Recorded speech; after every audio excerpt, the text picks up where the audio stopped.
Hello, and welcome to this video on non-communicable diseases. We'll take a look at what they are and some key features about them. So, what are non-communicable diseases? They are a large group of diseases, which are by definition not communicable from one person to another. They're also called chronic diseases because they're usually long-lasting and progress slowly. They occur as a result of a complex interaction of genetic, physiological, behavioral, and environmental factors. Non-communicable diseases, or NCDs, are a very broad and diverse group of diseases, and there are many different types. The four main types that are responsible for over 80% of all deaths are cardiovascular disease, such as heart attacks and strokes, cancer, chronic respiratory disease, such as chronic obstructive pulmonary disease and asthma, and diabetes. Others include mental health disorders, chronic kidney disease, musculoskeletal disease, and sensory disorders, such as eye disease or hearing loss. Some of these, such as cardiovascular diseases, are large contributors to death, and others, such as mental health disorders, can have significant health effects due to the disability they cause. NCDs are a major problem all over the world and are responsible for about 41 million deaths a year. This is about 71% of all deaths. Most of these are in low and middle-income countries. In addition to this, they cause considerable disability as well. They have a significant economic impact due to healthcare and medication costs, and because they limit a person's ability to work. Countries spend a significant proportion of their healthcare budgets on these diseases, and the problem is only going to get worse. It's estimated that by 2030, deaths from NCDs will increase to 52 million a year. This is due to a number of reasons, such as population growth, a rise in aging population, globalization, urbanization, and changes in behavioral, occupational, and environmental risk factors. So, who is affected by non-communicable disease? These diseases can affect some groups of people more than others, and in different ways. All age groups can be affected by these diseases. For example, genetic diseases and some cancers can have an impact from early childhood. However, NCDs are generally more common in the elderly.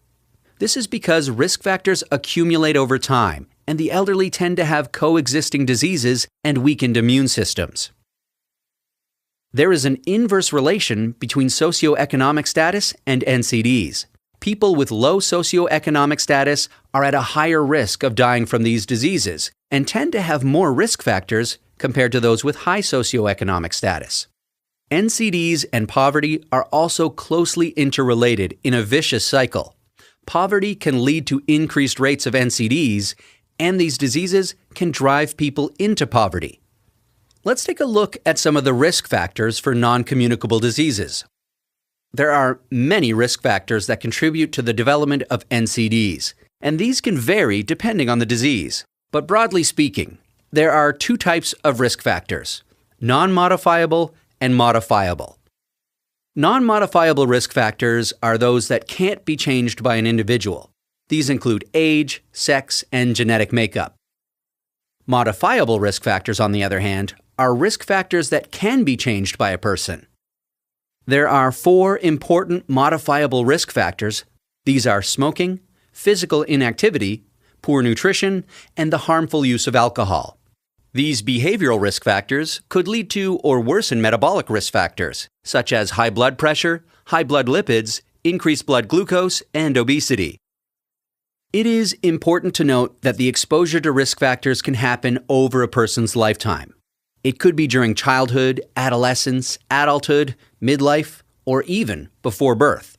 During a person's lifetime, there are critical periods of growth and development when risk factors can do more damage than they would do at other times. And different risk factors can gradually accumulate over the life course and cause an impact in later life. Generally, the more risk factors a person is exposed to, the higher likelihood there is of developing a disease. An important way to prevent and control NCDs is to focus on reducing the risk factors. While risk factors can be specific to each disease, an effective public health strategy to address NCDs at a population level is to focus on the most common risk factors. And there are proven, cost-effective strategies to address these. They include reducing smoking through actions such as education, smoking cessation programs, bans on smoking, advertising bans, and increasing taxes and prices of tobacco products. Promoting physical activity through actions such as media campaigns and community-based educational programs. Promoting physical activity as part of routine primary healthcare services. Promoting healthy diets through actions such as reducing salt intake, eliminating trans fats, and raising taxes on sugar-sweetened beverages. Reducing the harmful use of alcohol through actions such as bans on advertising, limiting access, increasing taxes, enforcing drink driving laws, and psychosocial interventions to people with harmful alcohol use. These go hand in hand with other preventative strategies such as early screening, effective management of the disease, and managing complications, and at a broader level, addressing the social determinants of health. And that's an overview of the prevention of NCDs. As our understanding around how NCDs grow, we are learning more about how genes play an important role in the development or progression of NCDs. We know that a defect or mutation in a single gene can lead to diseases such as cystic fibrosis. But for other diseases, there can be one or more mutations occurring at several different genes. This can then lead to either the development of disease or increase a person's susceptibility to a disease.